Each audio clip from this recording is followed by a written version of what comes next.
Bago tayo mag-umpisa sa ating istorya, sandali muna tayong magkumustahan. I-comment mo naman kung taga saan ka at anong oras ka nanonood ngayon. Masaya akong makilala ang bawat isa sa inyo, lalo na ang mga mas pinipiling makinig sa mga kwentong may aral, sakit at pag-asa habang tahimik ang gabi o nagsisimula pa lang ang umaga. Sa baryo ng San Isidro, kung saan ang umaga ay laging may kasamang tilaok ng manok, amoy ng basang lupa at tunog ng mga dahong hinihipan ng hangin, nakatira si Aling Sabel de los Reyes. Hindi siya mayaman, hindi rin siya kilalang tao sa malalaking lugar, pero sa baryong iyon, halos lahat ay kilala siya bilang isang inang hindi marunong sumuko. Maitim na ang balat niya sa kakaararo ng buhay. Magaspang ang mga palad sa kakalaban ng damit ng ibang tao. Bahagya ng kuba ang kanyang likod sa ilang taong pagbubuhat ng sako ng palay, timba ng tubig at mga pasaning hindi kayang bilangin. Ngunit sa kabila ng lahat, tuwing umaga ay maaga pa ring bumabangon si Sabel. Parang katawan niyang natutong gumalaw kahit pagod na ang kaluluwa. "Nanay, may baon po ba ako ngayon?" Mahinang tanong noon ni Berto, ang bunso, habang kinukusot ang mga mata at nakaupo sa bangkong kahoy. Ngumiti si Aling Sabel kahit kapos na kapos ang laman ng lata ng bigas. "Meron anak, huwag kang mag-alala. Kahit itmid lang muna at kanin, basta hindi ka papasok na walang laman ng tiyan." Si Berto ay maliit pa noon, inosente pa ang mukha at masyado pang bata para maintindihan kung paanong ang isang pritong itlog na hinati sa 5 ay galing sa paghingi ng palugit ng kanyang ina sa tindahan ni Aling Puray. May 5 siyang anak, si Roman ang panganay, si Livia ang nag-iisang mahilig mag-ayos ng sarili. Si Dario na noon pa man ay mabilis ang isip pero madulas ang bibig. Si Celeste ang tahimik at masunurin at si Berto ang bunso na noon ay pinakamalambing sa kanilang lahat. 5 anak na inaruga ni Sabel ng buong lakas matapos mamatay sa aksidente sa bukin ang asawa niyang si Nestor. Hindi naging madali ang pagkabiyuda para kay Sabel. Isang araw lang, parang gumuho ang buong bahay nila. Mula sa pagkakaroon ng katuwang, bigla siyang naiwan sa gitna ng unos na mag-isa. Noong gabing inilibing si Nestor, nakaupo si Sabel sa gilid ng papag habang tulog ang mga bata. Nanginginig pa ang balikat niya sa katahimikan ng pag-iyak nang lapitan siya ni Aling Nemya, ang kapitbahay nilang mabait. "Sabel," mahinang sabi nito, "kung gusto mo, dito muna sa akin ng mga bata bukas para makapagpahinga ka." Hindi siya umiling habang pinupunasan ng mata. "Hindi pwedeng huminto ako, Nemya. Kapag huminto ako, sino ang kikilos para sa mga anak ko?" "Pero kagagaling lang ng asawa mo sa hukay." "Masakit," sagot ni Sabel halos pabulong. "Pero mas masakit kung makita kong hindi makapag-aral ang mga anak ko dahil bumigay ako." At mula noon, iyon na ang naging sentro ng buhay niya, ang maitawid sa pag-aaral ang 5 niyang anak kahit kapalit pa niyon ang sarili niyang kalusugan, sarili niyang mga pangarap at halos buong pagkatao niya. Sa umaga, naglalaba siya sa bahay ng mga may kayang taga-kabilang purok. Sa tanghali, nagtitinda siya ng suman, cassava cake at banana Q sa tapak ng eskwelahan. Pagsapit ng hapon, nakikisaka siya sa bukirin ni Namang Timoteo, kapalit ng kaunting salapi at minsan ay isang gantang bigas. "Aling Sabel, magpahinga ka naman," sabi minsan ni Mang Timoteo habang nagpapahinga sila sa ilalim ng puno ng mangga. Napangiti lang si Sabel habang pinupunasan ng pawis sa noo. "Kapag mayaman na ang mga anak ko, doon na lang ako magpapahinga, Mang Timoteo." "Aba, mukhang malayo pa yun." "Walang malayo sa taong may dahilan," sagot ni Sabel. "Ang dahilan ko, 5. Lumaki ang mga bata na nakikitang kumakayod ang ina, pero habang tumatanda sila, unti-unti ring nagbabago ang kanilang mga pangarap at pati ang tingin nila sa kahirapan. Si Roman bilang panganay ang unang nagsimulang maghangad ng mas mataas na buhay. Matalino siya at masipag, pero unti-unting tumigas ang loob niya. Ayaw niyang manatiling mahirap habang buhay, at habang tumatanda, parang mas lalo siyang napupuno ng hiya sa kanilang kalagayan. Isang hapon, pauwi si Roman mula high school habang dala ang bag na kupas at may tastas sa gilid. Nakita siya ng ilang kaklase niyang may kaya. "Roman, sa inyo ka ba talaga nakatira? Ang layo pala ng bahay niyo," sabi ng isang kaklase na si Owen habang pinipigilang mapangiti. Napansin ni Roman ang putik sa tsinelas niya, ang butas sa laylayan ng short at ang kubong halos matumba sa isang malakas na hangin. Sa mismong sandaling iyon, may kung anong namuong pait sa dibdib niya. Pagdating sa bahay, nadatnan niya ang inang abala sa pag-aayos ng mga damit na lalabhan kinabukasan. "Nay," malamig niyang sabi, "kailan ba tayo makakaalis dito?" Napatingin si Isabel. "Saan naman tayo pupunta, anak?" "Basta, sa lugar na hindi nakakahiya, yung hindi ka pagtatawanan ng mga tao." Parang may dahan-dahang tumusok sa puso ng ina, pero pinili niyang ngumiti. "Anak, hindi nakakahiya ang kahirapan. Ang nakakahiya, ang mawalan ng dangal."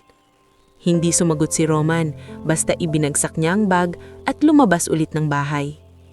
Si Livia naman ay maagang natutong maging conscious sa itsura.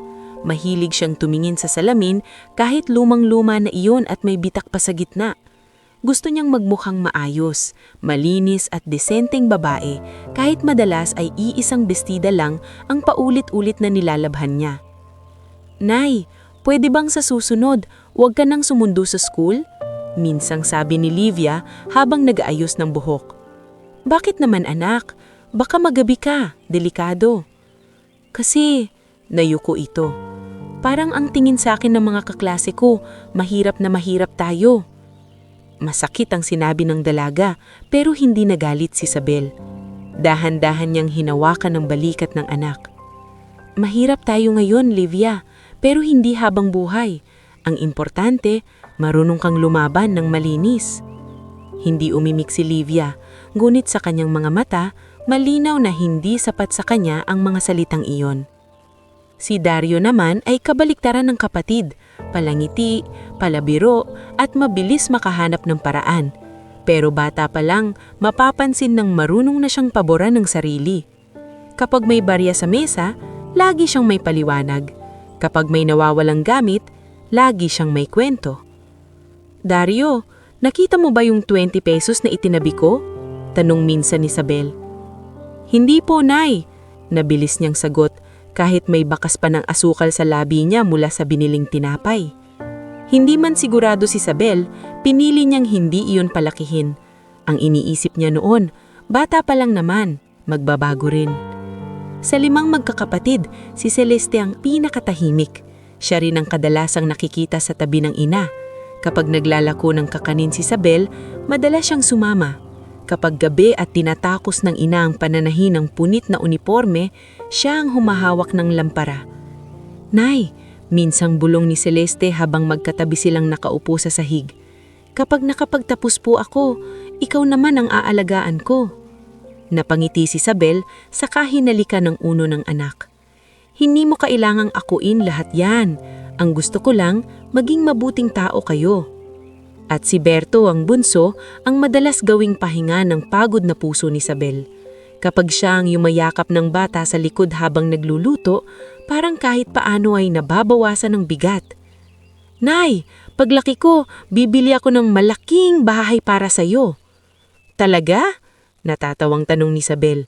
"Oo, tapos may sarili kang kama, hindi ka na matutulog sa banig." Natawa si Isabel, pero pagtalikod niya ay napaluha rin siya. Dahil sa totoo lang, hindi niya kilanman inisip ang malaking bahay. Ang pinapangarap lang niya ay araw na hindi kailangang mamili kung pagkain ba o pamasahe sa school ang mas mahalaga. Lumipas ang mga taon parang hangin na dumaraan sa siwang ng kawayan. Mabilis, ngunit may iniwang tunog ng pagod.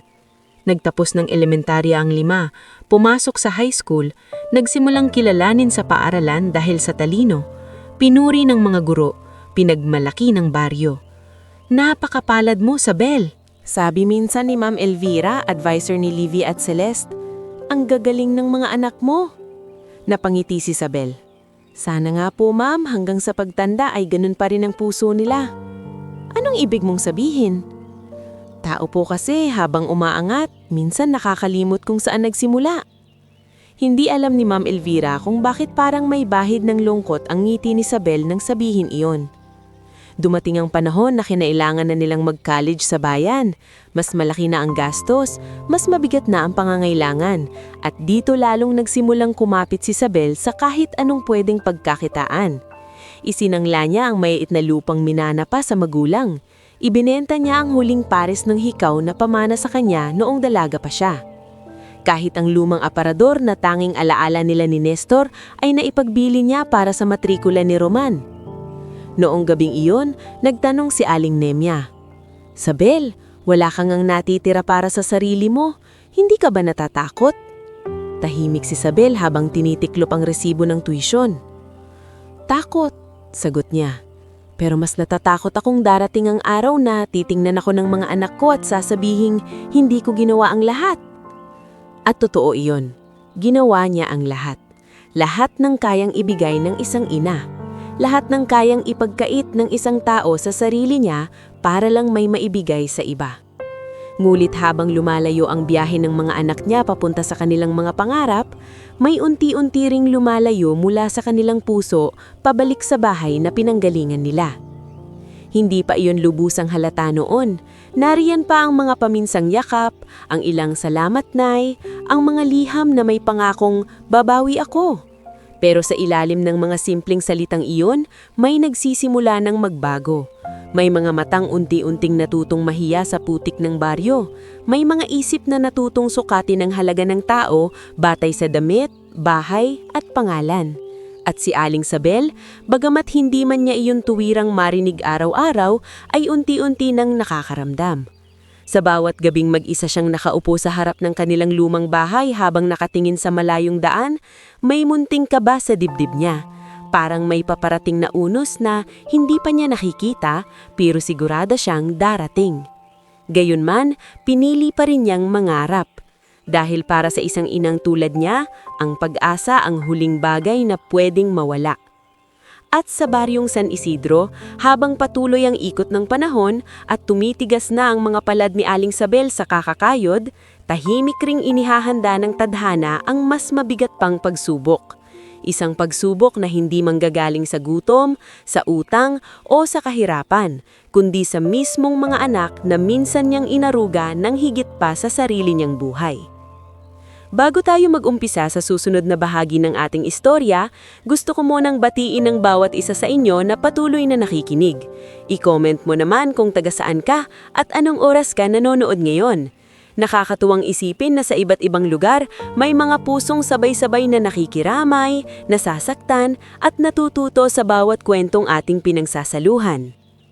Sa mga huling gabi ng nakaraang bahagi, naiwan si Aling Sabel na nakaupo sa harap ng kanilang lumang bahay, nakatingin sa daang putik na tila bang may hinihintay na hindi niya maipaliwanag. Hindi pa man dumarating ang unos, ramdam na niya ang kakaibang lamig nito. At tama ang putob ng isang inang sanay makiramdam sa tibok ng sariling tahanan. Lumipas ang ilang taon, isa-isa nang nakaapak sa kolehiyo ang 5 niyang anak. Hindi man sabay-sabay, dumating din ang panahon na may nakasuot ng mas maayos na damit, may mga bagong kakilala, may mga pangarap na hindi nakasya sa hangganan ng baryong San Isidro. Si Roman ang unang nagtapos. Dahil matalino at pursigido, agad siyang natanggap bilang junior site engineer assistant sa isang construction firm sa lungsod. Nang una siyang umuwi na may bagong polo, maayos na sapatos at mamahaling relo bigay daw ng boss, halos hindi maipinta ang saya ng mukha ni Aling Sabel. Anak, nangingislap ang mga mata niya habang hinahaplos ang manggas ng polo nito. Ang gwapo mo na talaga. Sabi ko na nga ba'y makakaahon din tayo. Ngumiti si Roman, pero hindi na gaya ng dati. May kung anong tigas sa gilid ng kanyang bibig. Nay, huwag mong masyadong sabihin sa iba na dito ako lumaki, ha? Natigilan si Sabel. Bakit naman, anak? Hindi sa ganoon. Mabilis na sagot ni Roman. Ang ibig ko lang sabihin, iba na kasi ang mundo ko ngayon. May mga kliyente, may mga boss. Kailangan maayos din ang dating. Tahimik na ibinaba ni Isabel ang kamay niya. Pinilit niyang intindihin ng anak, kahit sa loob-loob niya, para bang may manipis na piraso ng kanyang dibdib ang napunit. Kasunod ni Roman si Livia. Nakapasok ito sa isang bangko sa bayan at lalong naging maingat sa pananamit, pananalita at pakikitungo sa tao. Kung noon ay maarte lang si Livia, ngayon ay para na itong laging may sinusukat na distansya sa pagitan niya at ng sariling pinagmulan. Isang linggo, nagpasama si Aling Isabel sa bangko dahil may maliit siyang ipon na gustong ilagay sa account ni Berto para sa tuition. Pagpasok nila roon, nakita ni Livia ang ina sa kupas na damit at lumang tsinelas. "Livia, anak!" Masayang tawag ni Isabel habang kumakaway. "Buti nakita kita!" Bahagyang namutla si Livia nang mapatingin sa kanila ang mga katrabaho. Mabilis siyang lumapit pero hindi niya niyakap ang ina. "Nay, bakit hindi ka muna umupo sa gilid?" Pabulong niyang sabi. "Ha? Bakit anak?" "Nandito kasi ang branch manager, saka ang daming tao." Napatitig si Isabel sa anak. Hindi niya agad naintindihan. Pero nang marinig niyang ipakilala ni Livia si Trisha, isa sa katrabaho nito, na parabang isa lang kakilala sa baryo at hindi sariling ina, sakalang unti-unting lumubog ang pakilamdam niya. "Ah, si Aling Isabel po. Kakilala lang namin sa probinsya," sabi ni Livia, pilit na nakangiti. Hindi nagsalita si Isabel. Pakilamdam niya, biglang ang ingay ng loob ng bangko, pero siya mismo ay nawalan ng boses. Si Dario naman ay tila lalong naging madiskarte pagdating sa lungsod. Nakapasok ito bilang ahente sa bentahan ng sasakyan at doon niya natutunang mas maraming pera ang napupunta sa taong mahusay magsalita, kahit hindi laging totoo ang sinasabi. Umuwi siya minsan sa baryo na may dalang cake at grocery. Sa unang tingin, parang siya ang pinakamaalalahanin sa magkakapatid. Munglit habang kumakain sila, hindi maiwasang mapansin ni Isabel ang pagbabago ng pananalita ng anak. "Nay," sabi ni Dario habang nakasandal sa dingding. "Dapat talaga matuto ka ring sumabay sa panahon. Hindi pwede yung puro awa at tiis lang. Dapat marunong kang mang-anggulo ng tao." "Anggulo?" Naguguluhang tanong ni Isabel. "Diskarte, Nay. Yung kahit minsan di totoo ang sinasabi mo, basta kikita ka." Nailing si Isabel. Hindi lahat ng kinikita malinis. Napangisi si Dario. Sa panahon ngayon, wala nang yumayaman sa sobrang linis. Hindi na nakipagtalo si Isabel, pero sa puso niya, tila may unti-unting umaakyat na takot. Hindi na lang ito takot sa kahirapan. Takot na rin siyang unti-unti nang nawawala ang mga asal na ipinundar niya sa kanyang mga anak. Sa kanilang 5, si Celeste ang matagal na nanatiling tahimik at tila hindi nagbabago. Ngunit nang nagpangasawa siya ng negosyante si Rexon Villarta, nagsimulang lumayo rin ang loob nito. Si Rexon ay mayabang, makinis magsalita at laging may komentong matalim sa mga bagay na hindi niya maabot noong bata pa siya. Isang pista sa baryo, dumalaw si Celeste kasama ang asawa. Masaya si Aling Isabel na makita ang anak. Ngunit nang maghain siya ng simpleng pansit, pritong galunggong at nilagang saba, nangiti ng pilit si Rexon. "Ito lang po ang handa?" tanong nito. "Akala mo'y nagbibiro." Natahimik si Isabel. "Pasensya na, hiho. Ito lang ang nakaya ko." "Okay lang naman. Sanay kasi kami ni Celeste sa mas maayos." Napatingin si Isabel kay Celeste. Umaasang sasagot ito. Ngulit ang anak niya dating nangangakong siya ang mag-aalaga sa kanya balang araw ay ngumiti lamang ng mahina at nagkunwaring hindi narinig ang sinabi ng asawa. Parang may dumagdag pang isang batong mabigat sa dibdib ni Isabel. At si Berto, ang bunso niyang dating pinakamalambing, ay siya ring pinakamasakit panoorin habang dahan-dahang nagbabago. Nakapasok siya sa isang community college, ngunit kalaunan ay nahilig sa barkada, computer shop at mga bisyong unay patikim-tikim lang. Kapag nanghihingi ng pera, laging may dahilan. Nay, kailangan ko po para sa project. Nay, may contribution po. Nay, may bayarin sa school. Noong una, hindi nagduda si Isabel. Ngunit isang araw, nadapnan siya ni Cardo, ang tricycle driver na matagal nang tumutulong sa kanya. Isabel, maingat nitong sabi. Nakita ko si Berto sa kanto kagabi. Hindi yata school project ang pinagkagastusan.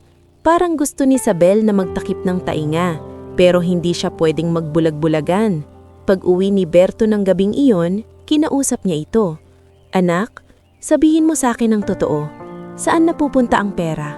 Bakit, Nay? Wala ka na bang tiwala sa akin? Pabalang nasagot ni Berto. May tiwala ako, pero natatakot ako para sa'yo. Lahat na lang kayo, minamaliit ako. Sigaw nito bago padabog na lumabas ng bahay. Doon unang umiyak ng malakas si Aling Sabel sa gitna ng kusina, habang malamig na ang sinaing at wala nang natitirang lakas para damputin ang piraso ng basag na pinggan sa sahig. Habang umaangat ang estado ng mga anak sa kani-kanilang buhay, siya namang unti-unting bumibigat ang dinadala ni Aling Sabel. Hindi lang sa katawan kundi sa damdamin. Nagkasakit siya ng rayuma at madalas nang umatake ang alta presyon niya. Minsan, habang naglalaba sa may poso, bigla siyang napaupo sa lupa dahil namanhid ang kaliwang braso niya. Buti na lamang at nandoon si Tessie, ang barangay health worker. Naku, Aling Sabel, ilang araw ka na bang hilo? Gulat na tanong nito. Kaunti lang to, pilit ng ngiti ni Sabel. Marami pa akong tatapusing labada. Hindi pwede ang ganyan, kailangan mong magpatingin.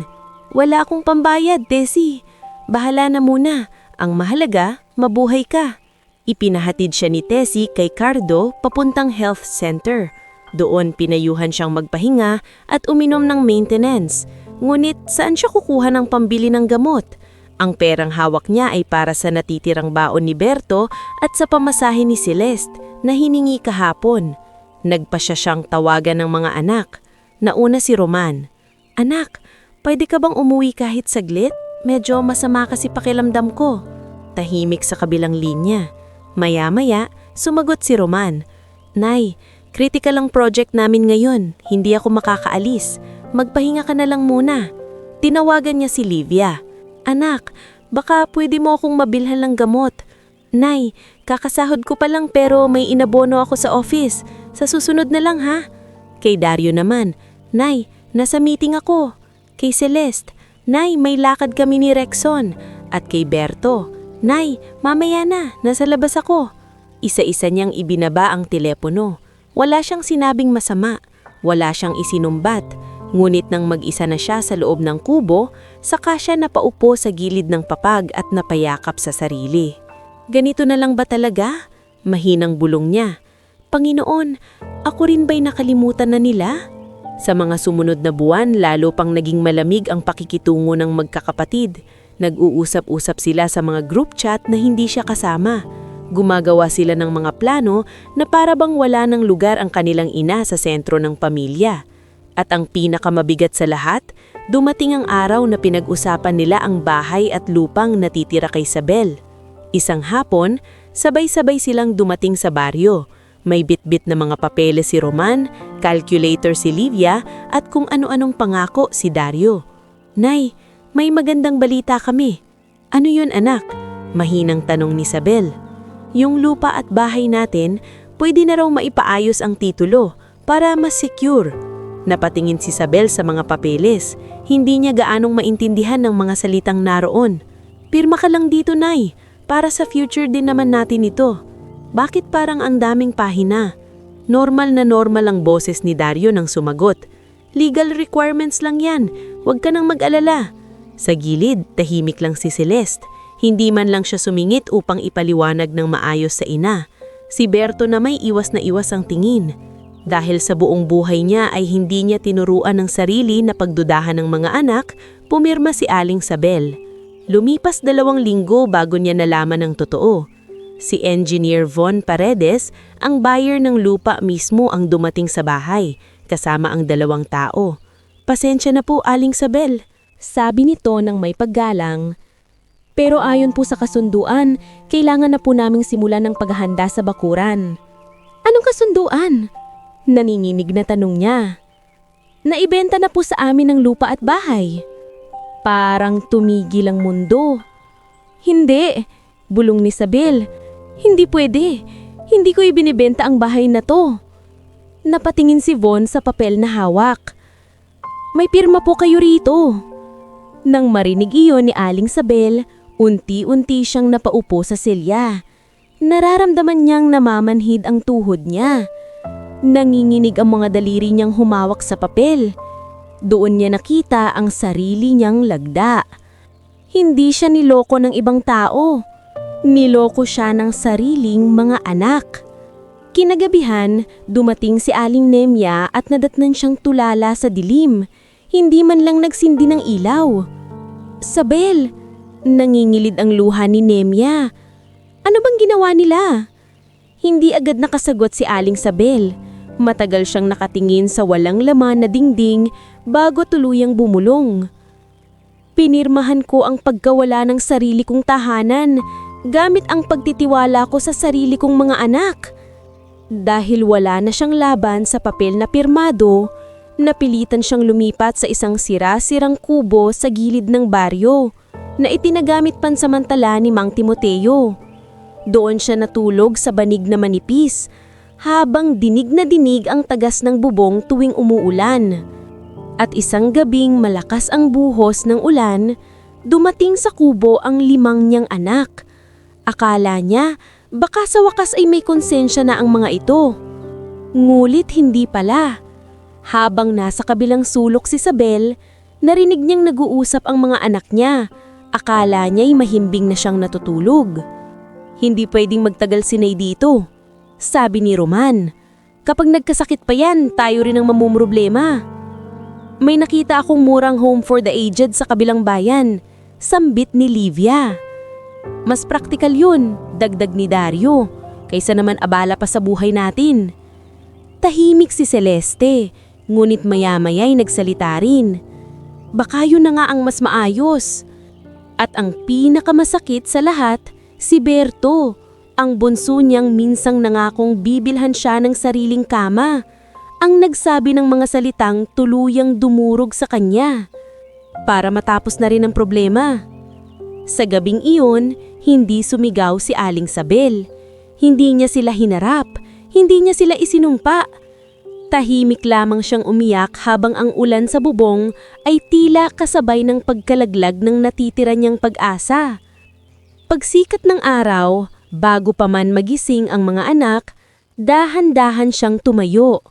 Isinuksok niya sa lumang supot ang 2 niyang bestida, isang kupas na tuwalya, rosaryong bigay pa ni Nestor, at ang lumang litrato nilang pamilya noong maliliit pa ang 5 at marunong pang ngumiti ng totoo. Bago siya tuluyang lumabas ng kubo, nilingon niya ang lugar na minsang pinagpuyatan niyang linisin para sa kanila. At dahil ayaw niyo na sa akin, bulong niya sa sarili. Ako na misma ang aalis. Walang nakakita nang naglakad siya palabas ng baryo. Tanging ang malamig na hangin, putik sa daan, at ang langit na tila nagdadalamhati ang sumaksi sa pag-alis ng isang inang wala nang naiwan kundi dignidad. Bit-bit ang maliit na supot at pusong wasak, sumakay si Aling Isabel ng bus patungong Maynila. Hindi para maghanap ng yaman, hindi para maginti, kundi dahil wala na siyang tahanang mababalikan. Ngunit hindi niya alam, sa lungsod na hindi niya kilala, sa gitna ng terminal na puno ng ingay at nagmamadaling tao, naroon ang tadhanang tahimik nang hinihintay sa kanya. At sa isang sandaling pipiliin niyang maging mabuti, kahit lugmok na siya, magsisimula ang pagbabagong hindi inakala ng sino man. Bago tayo mag-umpisa sa susunod na bahagi ng ating istorya, gusto ko munang muling kamustahin ang bawat isa sa inyo. I-comment mo naman kung taga saan ka at anong oras ka nanonood ngayon. Nakakagaang sa pakiramdam isipin na sa iba't ibang sulok ng mundo, may mga taong sabay-sabay na nakikinig sa isang kwentong puno ng sakit, pagbangon at pag-asa. Sa huling bahagi ng ating kwento, iniwan ni Aling Sabel ang baryo ng San Isidro nang walang ibang dala kundi isang supot ng damit, rosaryong bigay ng yumaong asawa niyang si Nestor at isang lumang litrato ng pamilya na minsang buo, ngunit ngayoy wasak na sa alaala niya. Wala siyang malinaw na pupuntahan. Hindi rin niya alam kung ano ang naghihintay sa kanya sa Maynila. Ang alam niya lang, hindi na siya maaaring manatili sa lugar na araw-araw siyang pinapatay ng alaala ng pagtataksil ng sarili niyang mga anak. Pagdating niya sa terminal sa Cubao, halos mahilo si Aling Sabel sa ingay ng mga bus, sigawan ng mga barker at dagsa ng mga taong nagmamadali. Hawak-hawak niya ang kanyang supot na tila iyon na lamang ang huling bagay na siguradong kanya pa. "Nanay, taxi! Taxi!" Sunod-sunod na alok ng ilang lalaking lumalapit sa kanya. Umiling siya. "Hindi, iho. Maghahanap lang muna ako ng mauupuan." Napakabigat ng pakiramdam niya. Hindi lamang dahil sa gutom at pagod, kundi dahil sa bigat ng kawalan. Sa unang pagkakataon sa loob ng maraming taon, wala siyang alam na susunod niyang gagawin. Hindi niya alam kung saan siya matutulog, kung saan siya kukuha ng pagkain, at kung may silbi pa ba siya sa mundo matapos siyang itapon ng mismong mga anak na inalagaan niya ng buong buhay. Habang naglalakad siya sa gilid ng terminal, may narinig siyang kaguluhan sa may waiting area ng mga VIP shuttle. May matandang lalaking nakabarong, hawak ang dibdib at tila hirap humina. Ang ibang tao'y natataranta, ngunit walang makalapit marahil dahil natatakot silang madamay o hindi alam ang gagawin. "Sir! Sir, okay lang po ba kayo?" Sigaw ng isang babaeng naka-heels, ngunit halatang hindi makalapit ng maayos. Napansin ni Aling Sabel na maputlang-maputla ang matanda. Hindi siya nag-isip ng matagal. Kahit nanghihina rin siya, mabilis siyang lumapit at inalaya ng matanda. "Iho, sandali po, dahan-dahan," sabi niya habang pinauupo ito sa bangko. "Huminga po kayo ng malalim. Huwag kayong mataranta." Ang gamot," hingal na sabi ng matanda habang naninginig ang kamay. Si Aling Sabel mismo ang yumuko, binuksan ng leather bag na nasa gilid nito at hinanap ang maliit na lalagyan ng tableta. Nang makita niya iyon, agad niyang ibinigay sa matanda. "Heto po, inumin niyo po ito." "Kayo naman," sabi niya sa isang lalaking nakatingin lang, "tumawag ka ng ambulansya o ng kamag-anak niya. Bilisan mo." May otoridad sa boses niya na hindi sanay marinig ng mga tao mula sa isang simpleng matandang probinsyana, kaya sumunod ang lalaki. Maya-maya, isang dalagang maayos ang bihis, may matalim na mga mata, ngunit halatang alalang-alala ang nagmamadaling dumating.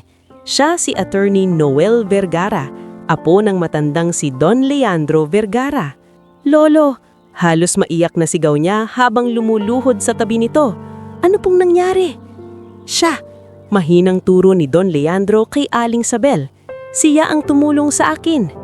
Napatingin si Noel kay Aling Sabel at sa unang tingin pa lang ay nakita na niya ang pagod sa mukha nito, ang lumang damit at ang supot na tila ba walang ibang tahanan ng matanda kundi ang mga bagay na dala niya. "Kayo po ba ang tumulong sa lolo ko?" tanong ni Noel. "Kaunti lang ko, basta naibigay ko lang po ang gamot niya." Hindi nagtagal ay dumating ang private medic ng pamilya Vergara. Naging maayos ang lagay ni Don Leandro makalipas ang ilang minuto. Bago siya isinakay sa sasakyan, hinawakan niya ang kamay ni Aling Sabel. "Ako, si Leandro Vergara. Hindi ko malilimutan ang ginawa mo." Ngumiti lang si Aling Sabel ng marahan. "Wala po yun. Kahit sino naman ay tutulong." "Hindi," sagot ng matanda habang pinagmamasdan siya. Hindi lahat ng tao tumutulong sa panahong wala na silang maaasahan para sa sarili nila. Natigilan si Aling Sabel. Hindi niya alam kung bakit, pero parang nabasa ng matanda ang bigat ng kanyang dinadala. Ilang sandali pa, inalok siya ni Noel na ihatid muna sa isang maliit na transient house na pag-aari ng pamilya Vergara sa Quezon City upang makapagpahinga. Noong una, tumanggi pa si Aling Sabel. "Wag na po, ayoko pong makaabala." Ngunit pumili si Noel. "Hindi po kayo abala.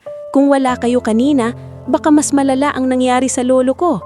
Sa unang gabi sa maliit ngunit malinis na silid na ibinigay sa kanya, hindi agad nakatulog si Aling Sabel. Hindi siya sanay sa kutsyon na malambot, sa electric fan na tuloy-tulay ang ikot at sa katahimikang walang kasamang lagaslas ng tumatagas na bubong. Hawak-hawak niya ang rosaryo ni Nestor habang nakatingin sa kisame. "Nestor," pabulong niyang sabi, "hindi ko alam kung saan ako dadalhin ng buhay ko ngayon, pero sana hindi pa huli ang lahat para sa akin." Kinabukasan, hindi siya umalis agad. Nagpresenta muna siyang magwalis ng bakuran at tumulong sa kusina. Doon siya nakita ni Don Leandro na nakaupo sa harden, inom-inom ng tsaa habang minamasdan siya. "Hindi ka sanay na walang ginagawa, ano?" Tanong ng matanda. Bahagyang ngumiti si Aling Sabel. "Kapag tumigil po akong kumilos, mas malakas kong naririnig ang sakit." Matagal siyang tinitigan ni Don Leandro. Hindi siya kagaya ng ibang mayayamang mabilis maawa, ngunit mabilis ding makalimot. Sanay siya sa tao, sa negosyo, sa panluloko at sa pagpapanggap. Kaya nang makita niya si Aling Sabel, alam niyang hindi lamang ito simpleng mabait. Isa itong babaeng sanay tumayo kahit paulit-ulit nang binabagsak ng buhay. Sa mga sumunod na araw, ilang beses pa silang nagkausap. Dahan-dahang naikwento ni Aling Sabel ang kanyang buhay, ang pagkamatay ni Nestor, ang pagpapalaki sa 5 anak, ang pagbenta ng lupa, ang panloloko sa pirma, at ang gabing narinig niyang gusto na siyang ipadala sa Home for the Aged. Hindi siya umiiyak habang nagkukwento, at iyon marahil ang mas lalong tumama kay Don Leandro. Ang isang taong dumaan sa ganoong sakit, ngunit hindi naglalaway sa awa, hindi nagmumura, at hindi humihingi ng kapalit, bihira ang ganoong tao. "Napakatatag mo," sabi minsan ng matanda habang kausap siya sa veranda. Umiling si Aling Sabel. "Hindi po, napagod lang akong umiyak." Ngumiti ng bahagya si Don Leandro. Mas delikado ang mga taong ganyan. Sila ang may kakayahang muling bumangon. Makalipas ang 1 linggo, ipinatawag siya ni Don Leandro sa opisina nito. Pagpasok ni Aling Sabel, naroon din si Noel at isang lalaking nasa 50 anyos, may salamin at seryosong mukha. Ipinakilala ito ni Don Leandro bilang si Ben-Hur Lim, ang senior accountant at isa sa pinakamatagal na pinagkakatiwalaan ng kanilang pamilya. "Aling Sabel," bungad ni Don Leandro, "may gusto akong ialok sa'yo." Napatigil siya. "Ano po iyon?" "May maliit akong food commissary sa Bulacan. Dati itong maayos pero nitong mga nakaraang taon, palugi na ng palugi. Hindi dahil sa walang merkado, kundi dahil wala ng pusong humahawak. Puro numero na lang, puro shortcut, puro pandaraya sa quality." Napatingin si Aling Sabel kay Ben-Hur, saka kay Noel. "Bakit po ninyo sinasabi sa akin?" "Dahil gusto kong ikaw ang tumulong magpatakbo." Napakurap siya. Halos akala niya'y mali ang narinig. "Ako po?" mahina niyang tanong. "Sir, hindi po ako marunong sa ganyang negosyo. Hindi po ako nakapag-aral ng mataas." "Hindi mo kailangang maging graduate ng business course para malaman kung paano magpakain ng maayos, magtiwala sa tama at mangalaga ng tao," sagot ni Don Leandro. "Ang kulang sa commissary ko ay hindi diploma, integridad ang kulang." Naiiyak na napailing si Aling Sabel. "Baka hindi ko kayanin." Doon nagsalita si Noel. "Sa tingin niyo po ba ang isang babaeng naitawid sa pag-aaral ang 5 anak habang naglalaba, nagtitinda at nakikisaka ay hindi kayang magpatakbo ng kusinang pangnegosyo?" At si Ben-Hur, na kanina pang tahimik, ay bahagyang tumanggo. "Ma'am Sabel, tuturuan namin kayo sa papeles at proseso, pero ang disiplina, malasakit at tibay, dala niyo na yon." Mabigat ang dibdib ni Aling Sabel ng araw na iyon. Hindi dahil sa takot lang, kundi dahil sa unang pagkakataon matapos siyang itapon ng sariling pamilya, may mga taong tumingin sa kanya at nakakita hindi ng pabigat, kundi ng kakayahan. Tinanggap niya ang alok. Sa Bulacan, una niyang nakita ang maliit na commissary na may kupas na karatula, kulang sa tauhan at halatang pagod na ring mabuhay. Sinalubong siya ng head cook na si Meling, isang babaeng matapang ang boses, ngunit mabait ang puso. Ni Jovit na delivery rider na palabiro ngunit masipag. Ni Arman na tahimik na warehouse boy at ni Faye na halos sumuko na dahil sa gulo ng operation. "Ma'am," sabi ni Meling habang nakapamewang, "baka hindi kayo magtagal dito. Marami nang dumating na manager, lahat umalis din." Ngumiti si Aling Sabel. "Hindi ako manager, bantay lang muna ako ng kusina." Natatawang napailing si Meling. Pareho lang yon. Ngunit mula sa unang linggo pa lang, napansin ng lahat na may kakaiba kay Aling Sabel. Hindi siya marunong magpakitang gilas, hindi siya maingay, hindi rin siya nagmamarunong, pero marunong siyang makinig, tumingin at tumanda sa trabaho. Napansin niyang kulang sa lasa ang mga produkto dahil binabarat ng dating supplier ang sangkap. Napansin niyang maraming natatapon dahil walang maayos na scheduling. Napansin niyang kaya palang magbenta ng mas marami kung ibabalik ang lutong bahay na kalidad. "Meling," Sabi niya minsan habang tinitikman ng cassava cake, mas masarap ito kung may kaunting gata at hindi minamadali ang horno. Napataas noo si Miling. "Alam niyo po yan? Matagal akong nagtitinda ng kakanin sa baryo." Simpleng sagot niya. Kapag minamadali mo ang pagkain, lasang minamadali rin ang pagmamahal. Doon unang natawa ng totoo si Miling. Mula roon, unti-unting nagbago ang takbo ng commissary. Ibinabalik ni Aling Sabel ang mga lumang recipe ng suman, bibingka, atsara at iba pang pagkaing may alaala ng tahanan. Pinag-iigihan ni Faye ang pagmamarket ng mga produktong luto ni nanay. Dinoble ni Jovit ang sipag sa deliveries. Si Arman na may nagsimulang mag-ingat sa bodega dahil nakita niyang may pakialam pala ang namumuno. Maliit pa lamang ang mga pagbabagong iyon. Wala pang headline, wala pang kayamanan, wala pang bilyon. Pero sa bawat kahong na ipadadala, sa bawat customer na bumabalik dahil sa kalidad, sa bawat tauhang muling natutong maniwala sa negosyo, may tahimik nang ipinupundar ang tadhana para kay Aling Sabel. Hindi pa niya alam na ang simpleng pagtanggap niya sa isang trabahong inakala niyang lampas sa kanyang kakayahan ang magiging unang hakbang sa pag-angat na magpapabago sa buong direksyon ng kanyang buhay. At habang abala siyang binubuo ang commissary sa Bulacan sa pamamagitan ng sipag, dangal at malasakit, wala siyang kamalay-malay na sa kabilang dulo ng kanyang nakalaan, nagsisimula na ring gumalaw ang tadhana para sa 5 anak na minsang tumalikod sa kanya. Bago tayo maghumpisa sa susunod na bahagi ng ating istorya, gusto ko munang muling batiin ang bawat isa sa inyo. I-comment mo naman kung taga saan ka at anong oras ka nanonood ngayon. Nakakatuwang isipin na sa iba't ibang lugar, may mga pusong sabay-sabay na sumusubaybay sa kwento ni Aling Sabel. Isang kwentong unti-unting lumalalim, sumasakit, at ngayon ay papasok na sa bahaging hindi na pwedeng balikan ng nakaraan.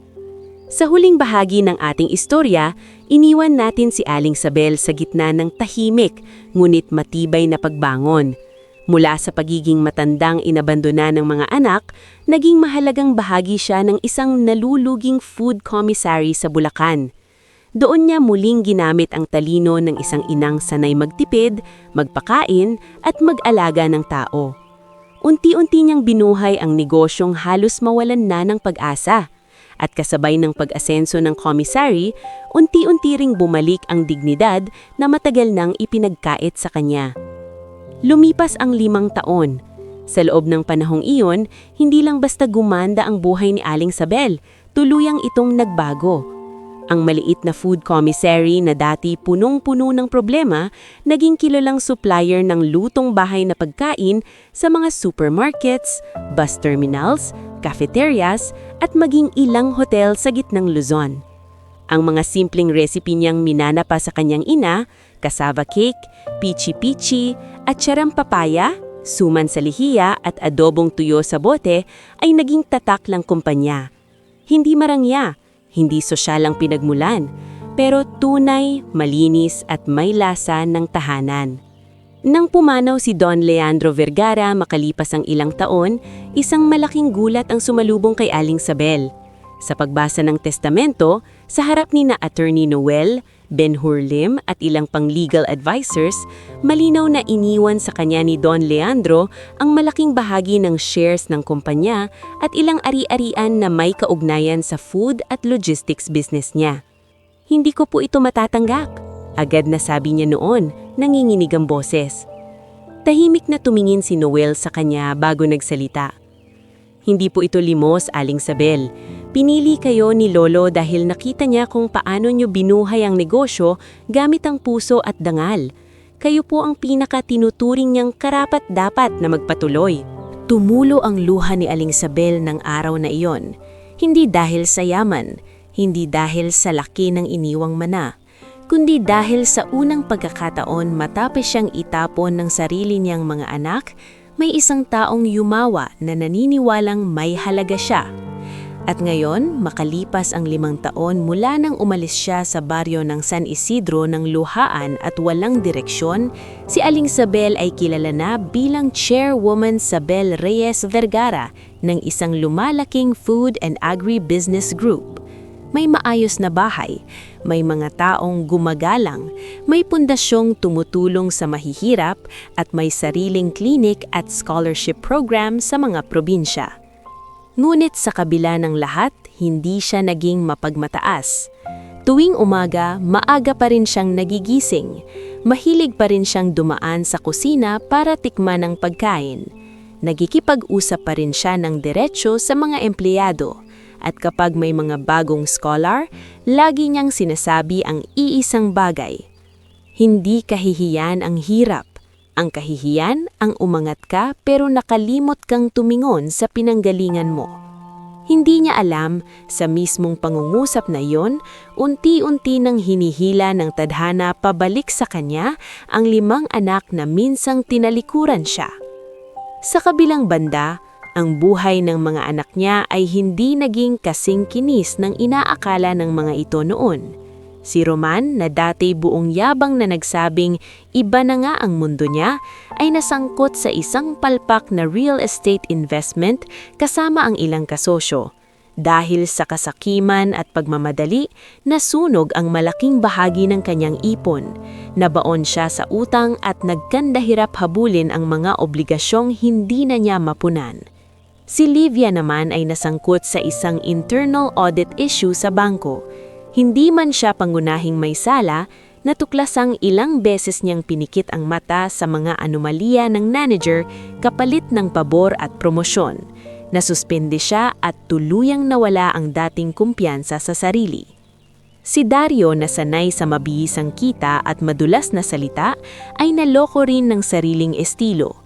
Pinasok niya ang buy and sell business kasama ang isang kasosyong nagngangaratang Mauro Tijing, ngunit sa huli siya rin ang nalimasan ng pera at iniwan sa malaking pagkakautang. Ang lalaking dati todo ang tawa sa sobrang linis ng ina ay ngayon laging naghahanap ng mahihiraman. Si Celeste naman hindi rin nagtagal ang katahimikan. Ang asawa niyang si Rexon Villarta, na dati mapangmata sa simpleng handa ni Aling Sabel, ay lumabas ang tunay na ugali matapos malugi sa 2 negosyo. Naging marahas sa salita, kontrolado ang pera at halos tratuhing kasangkapan lamang si Celeste sa sariling pagpapakitang tao. At si Berto, ang bunso, ay lalo pang nalugmok. Minsang nahulog sa online sugal at maling barkada, hindi na niya natapos ang kursong sinimulan. Palipat-lipat siya ng hanapbuhay at tirahan, umaasa sa pangako ng isang malaking tsamba na hindi naman dumarating. Sa loob ng mahabang panahon, walang sino man sa kanila ang naghanap ng totoo kay Aling Sabel. May mga pagkakataong nababanggit siya. May mga gabing may pumipisil sa konsensya nila, ngunit hindi sapat iyon para magpakumbaba sila at hanapin ang ina noong wala pa itong pera. Nagbago lamang ang lahat ng isang umaga, lumabas sa isang business magazine at sa ilang online news page ang isang feature tungkol sa dating labanderang naging chairwoman ng lumalagang food and agribusiness empire. May malaking larawan roon ni Aling Sabel, nakabarong Filipiniana, maayos ang tindig, banayad ang ngiti, ngunit hindi nawawala ang pamilyar na mga mata ng inang minsang nagbuhat ng sako para sa kanila. Si Roman ang unang nakita nito. "Naku po," bulong niya habang nanginginig ang kamay na may hawak ng cellphone.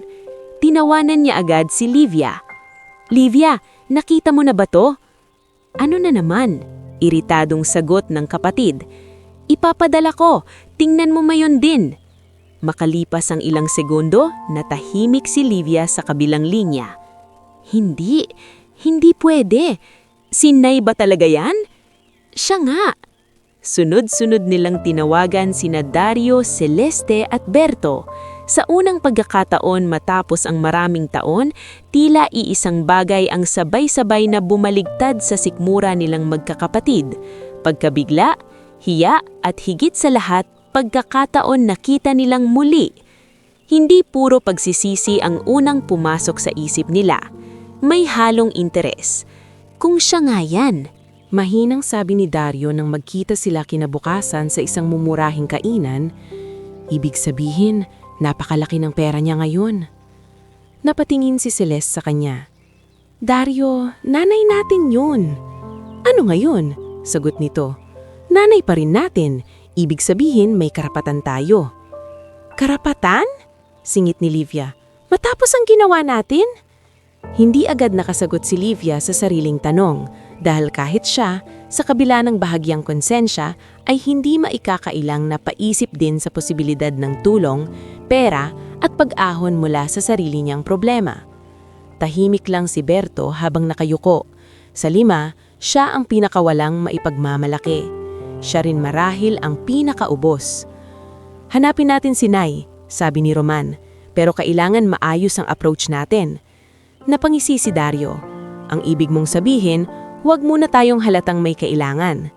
Walang sumagot at ang katahimikang iyon ang nagsabi ng lahat.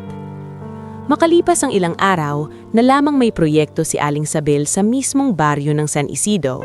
Nagpatayo siya ng Community Learning Center sa dating lupang pinaghirapan niyang araruhin noon at nagpapagawa rin ng maliit na klinik para sa mga makatandang walang pambili ng gamot. Nang mabalitaan ito ng magkakapatid, sabay-sabay silang umuwi sa baryo. Sa pagdating nila, halos hindi sila makapaniwala sa nakita. Ang dating bakanting lote sa tabi ng lumang kapilya ay may maayos ng gusali na may karatulang Sabel Reyes Community Learning Center. Sa gilid naman ay may ongoing construction ng Nestor Memorial Rural Clinic. Sa paligid ay may mga eskolar na nakauniporme, mga ina na pumipila para sa livelihood seminar at mga tricycle driver na nagkakape habang pinag-uusapan ang pagbabalik ng pinakamatibay na babae sa San Isidro. "Nandito si Ma'am Sabel mamaya," sabi ng isang volunteer na narinig nila. "May distribution ng scholarship forms." Ma'am Sabel. Hindi na Aling Sabel. Hindi na ang atmatandang inilagay nila sa gilid ng buhay. Maya-maya dumating isang puting sasakyan. Hindi iyon sobrang marangya, ngunit elegante at maayos. Unang bumaba si Celine, ang executive assistant ni Aling Sabel. Sumunod si Ben Horlim. At saka, sa marahang paggalaw ng pinto, bumaba si Aling Sabel. Napahigpit ang hawak ni Celeste sa bag. Hindi na ito ang inang iniwan nila sa barong-barong. Maayos ang kanyang suot na simpleng Filipiniana, may perlas na hika at tuwid ang tindig. Hindi na kuba sa pagod, kundi matatag sa dignidad. Ngunit ang mas lalong tumama sa kanila ay hindi ang kanyang ayos, kundi ang paggalang ng mga tao sa paligid. "Magandang umaga po, Ma'am Sabel. Salamat po sa tulong niyo sa anak ko. Chairwoman, handa na po ang mga scholars." Ngumiti si Aling Sabel sa mga tao at isa-isang kinamusta ang ilan. Nakita siya ni Ma'am Elvira, si Cardo, si Tessie, si Namang Timoteo at Aling Puray. Lahat sila'y lumapit na may giniti at respeto. "At buti pa si Aling Sabel," sabi pa ni Aling Puray sa katabi, hindi alam na naririnig ng magkakapatid. Hindi nagbago kahit napakanayo na ng narating. Parang may tumusok sa puso ni Livia. Nang nagtama ang mata ng magkakapatid at ni Aling Sabel, parang biglang humina ang lahat ng ingay sa paligid. Huminto si Aling Sabel, hindi siya naapaatras, hindi rin siya nanginig, ngunit halatang tumigil sandali ang paghinga niya. "Nay," unang sabi ni Berto, halos pabulong. Walang emosyon ng mukha ni Aling Sabel ng mga sandaling iyon, hindi galit, hindi tuwa, hindi rin gulat sa paraang ipinakita niya. Tinignan lang silang lima, parang pinag-aaralan kung mga anak pa rin ba ang nasa harapan o mga anino galing sa pinakamasakit na bahagi ng kanyang nakaraan. Lumapit si Roman, pulit ang maamong mukha. "Nay, gusto lang sana naming makausap ka." Bahagyang umangat ang baba ni Aling Sabel. "Pagkatapos ng 5 taon?" Walang nakasagot. Nagkatinginan ng mga tao sa paligid, ramdam agad nilang hindi simpleng reunion ang nasasaksihan nila. Lumapit si Noel, nakararating lang din mula sa sasakyan sa likod. Tumabi siya kay Aling Sabel, ngunit hindi nagsalita. Huminga ng malalim si Livia. "Nay, patawarin mo kami." Ang salitang iyon ang tagal niyang gustong marinig, pero sa paglabas nito mula sa bibig ng anak, hindi ginhawa ang naramdaman niya, kundi bigat. Dahil alam niyang may mga salitang madaling sabihin kapag gipit na ang nagsasalita. "Tatahimik muna ako tungkol sa kapatawaran." Dahan-dahang sabi ni Aling Sabel. Dahil ang tunay na pagsisisi, hindi nauuna sa dila, nauuna sa gawa. Napayuko si Celeste. Si Dario naman ay pilit na nungumiti. "Nay, gusto lang naman naming bumawi." Napatingin sa kanya si Aling Sabel ng diretsyo. Hindi mataas ang boses niya, ngulit mas masakit iyon kaysa sigaw. "Bumawi? Nung may sakit ako, nansan kayo? Nung niloko ninyo akong pirmahan ang pagkawala ng bahay ko, nansan ang konsensya ninyo? Nung pinaplanong ninyo akong itapon sa home for the aged, nansan ang awa ninyo?" Namuti ang mukha ni Berto. Si Roman na may bahagyang umatras.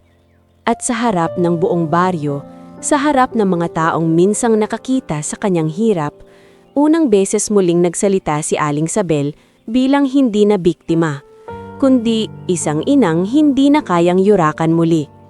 "Huwag niyo akong lapitan dahil may pera na ako." Dugtong niya. "Kung may natitira pa kayong respeto sa akin, patunayan niyo muna na marunong pa kayong yumuko." Natahimik ang buong paligid. Hindi sila pinaalis ni Aling Sabel, pero hindi rin niya sila niyakap.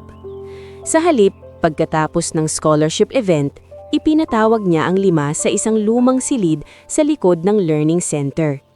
Ang silid na itinayo sa mismong lupang minsang inagaw nila sa kanya. Doon, sa simpleng lamesa, sa harap ni Noel, Benhur at Celine, tahimik na inilapag ni Aling Sabel ang unang mabigat na kondisyon. "Kung gusto ninyong makabalik sa buhay ko," sabi niya, "hindi kayo magsisimula bilang mga anak na may karapatan. Magsisimula kayo bilang mga taong kailangang matutong maging tao ulit."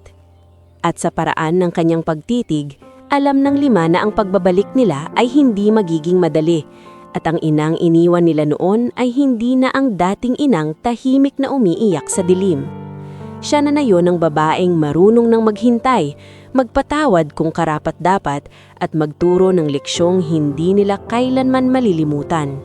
Bago tayo mag-umpisa sa pinakahuling bahagi ng ating istorya, gusto ko munang pasalamatan ng bawat isa sa inyo na sumubaybay mula simula hanggang dulo.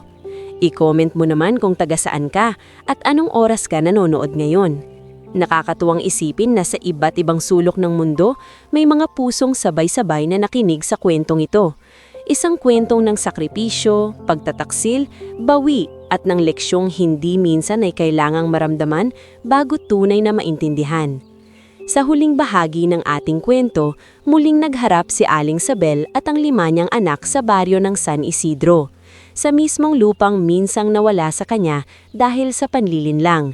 Ngulit ngayoy muli niyang itinindig bilang lugar ng pag-asa para sa iba.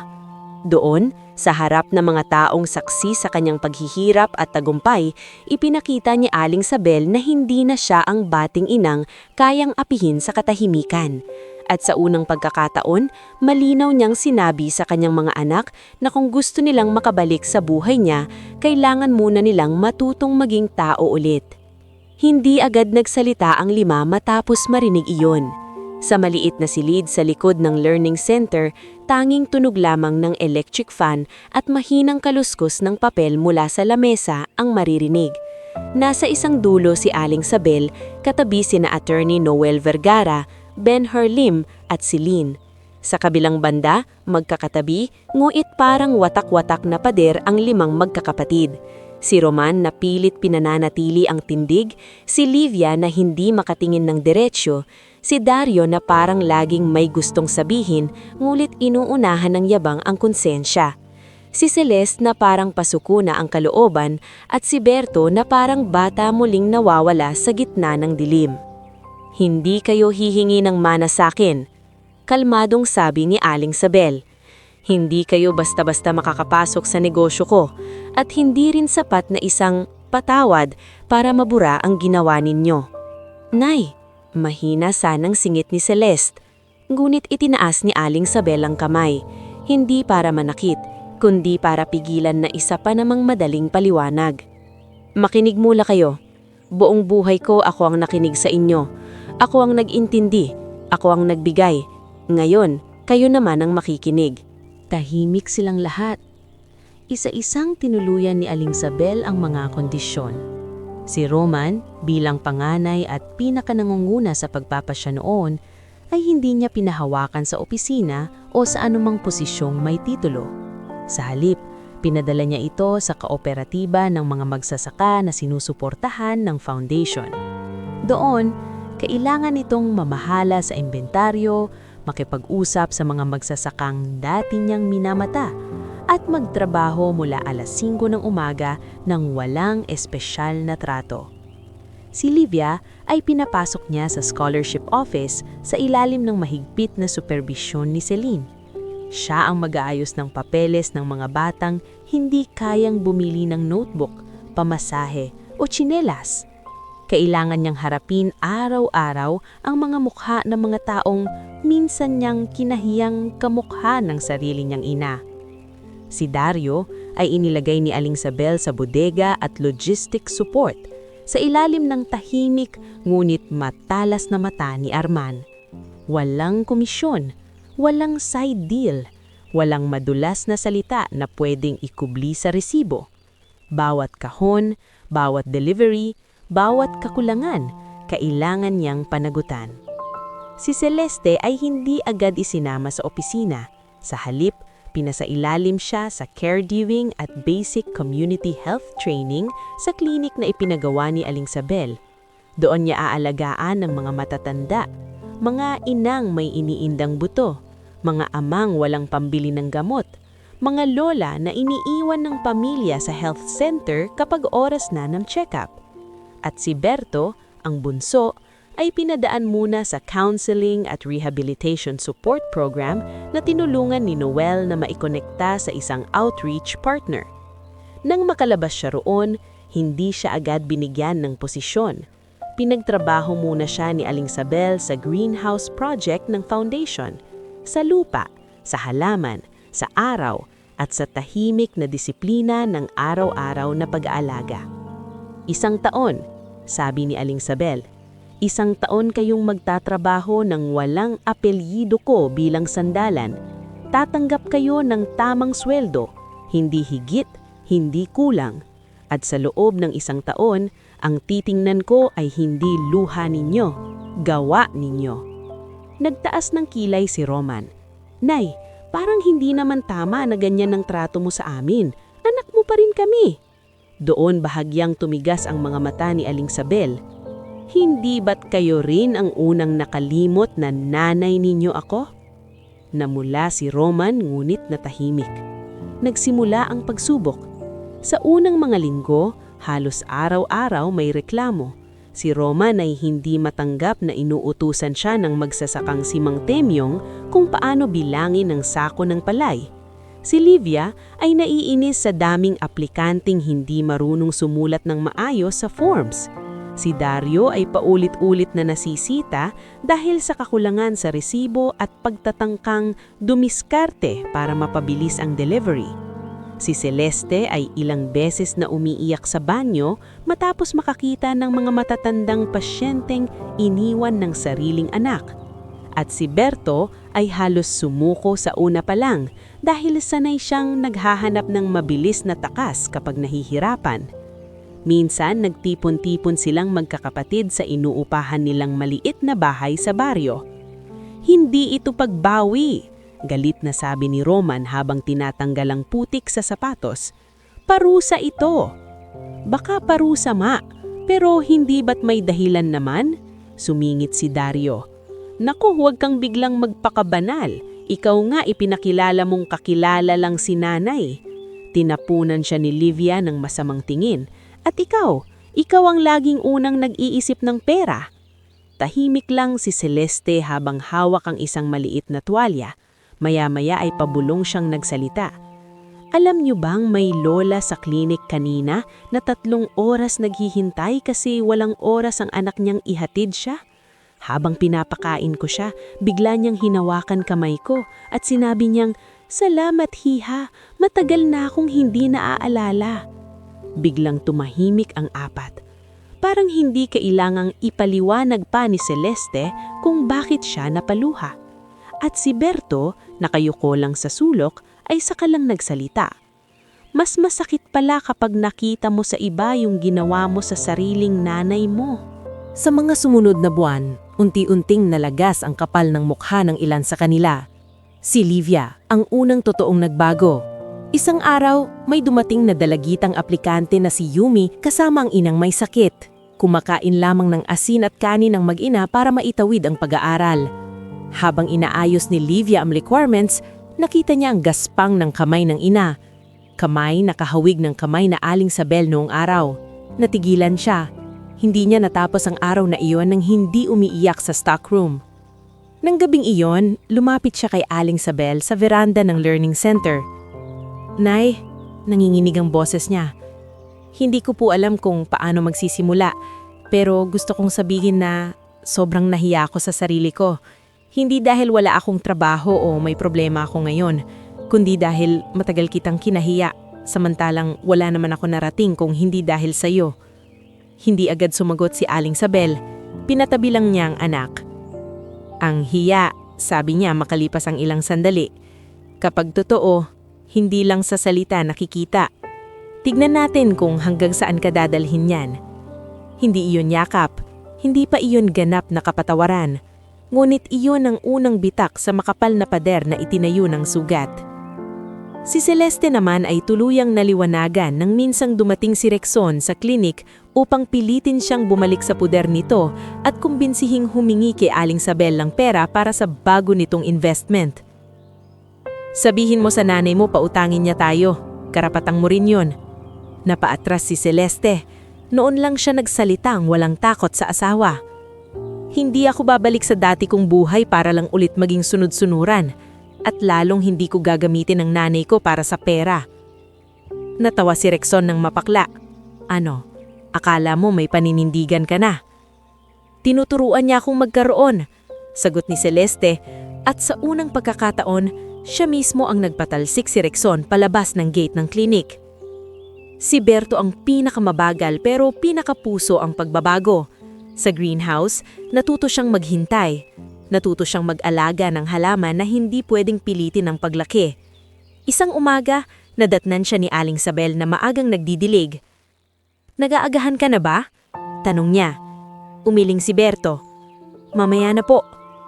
"Tumatanda ka na. Dati ikaw ang pinakamahirap gisingin." Napatawa siya ng mahina, pero agad din siyang napaluha. "Nay, ako po yung nagsabing para matapos na lang ang problema, di ba?" Hindi sumagot si Aling Sabel. "Araw-araw ko pong naririnig yun sa isip ko. Kahit anong gawin ko, hindi ko mabawi." Lumapit si Aling Sabel at iniabot ang tuwalya sa balikat nito. "May mga salitang hindi na nababawi, pero may mga buhay na pwedeng baguhin pagkatapos magsalita ng masama. Huwag mong sayangin yon." Samantala, hindi lahat ay nagbago. Si Roman, Sa kabila ng mga paalala, ay nanatiling mataas ang tingin sa sarili. Minsan ay nahuli siyang minamaliit ang isang matandang magsasaka dahil sa maling bilang ng sako. Nang pagsabihan siya ni Mang Temyong, siya pang nagalit. "Ako ang may degree rito, ako pang susunod sa inyo," singal siya. At si Dario, sa kabila ng paulit-ulit na pagkakataon, ay nahuling nakikipag-usap muli kay Mauro Tigjing upang subukang gamitin ang pangalan ni Aling Sabel sa isang side transaction. Hindi man natuloy ang plano, sapat na iyon upang patunayan na hindi pa rin nawawala ang dati niyang ugali. Nang ipatawag sila ni Aling Sabel makalipas ang halos 1 taon, alam na ng lahat na hindi simpleng family meeting iyon. Sa covered court ng baryo, ginanap ang simpleng pagtitipon para sa pagbubukas ng Nestor at Sabel Rural University Grant Hall, isang gusling na magbibigay libreng edukasyon, training at kabuhayan sa mahihirap na kabataan ng San Isidro at mga karatigbayan. Naarion sina Ma'am Elvira, Tessie, Cardo, Mang Temyong, Aling Puray, Noel, Benher, Selen, Miling, Faye, Jovit, Arman, at maging ilang eskolar at empleyado ng foundation. Hindi ito engrandeng selebrasyon ng yaman. Isa itong araw ng pagbibigay halaga sa pinaghirapan at sa mga natutong magbago. Sa harap ng lahat, tumayo si Aling Sabel sa Entenada. Maraming nagtatanang kung napatawad ko na raw ba ang mga anak ko. Tahimik ang buong lugar. Ang sagot ko, ang kapatawaran ay hindi premyo. Hindi rin iyon basta ibinibigay dahil magkadugo kayo. Ang kapatawaran ay dumarating kapag ang sugat ay hindi na pinipiling gawing lason. Napatingin ang 5 sa kanya. Ngayong araw, sasabihin ko kung ano ang nakita ko sa inyo nitong nakaraang taon. Huminga ng malalim si Livia. Napapikit si Celeste. Napayuko si Berto. Si Livia, sabi ni Aling Sabel, natutong yumuko. Hindi pa perpekto, pero natutong tumingin sa mahirap ng walang paghamak. Napaluha si Livia. Si Celeste, natutong tumayo para sa tama. Hindi dahil may yumaman na ina, kundi dahil naaalala na niya ang sarili niyang dangal. Humigpit ang hawak ni Celeste sa panyo. Si Berto, natutong mabuhay ng hindi umaasa sa sugal, awa at palusot. Sa inyong 5, siya ang pinakahuli kong inasahang babangon, pero isa siya sa unang totoong natutong magsisi. Tuluyan nang napaiyak si Berto. Pagkatapos ay tumingin si Aling Sabel kina Roman at Dario.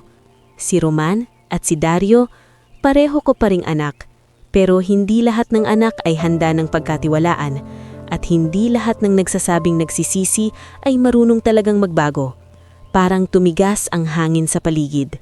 Dahil dito, patuloy niya, binibigyan ko ng limitadong panibagong simula sina Livia, Celeste at Berto sa loob ng foundation at mga proyekto natin, hindi bilang mana, kundi bilang pagkakataong ipagpatuloy ang napatunayan nilang pagbabago. Ngunit sina Roman at Dario ay hindi ko isasama sa anumang hawak ko. Hindi ko kayo itatakwil bilang ina, pero hindi ko rin isusugal sa inyo ang pinaghirapan kong muling itayo. Namula si Roman. Ibig sabihin, sila lang ang tatanggapin mo? Huwag mong baliin ang sinabi ko.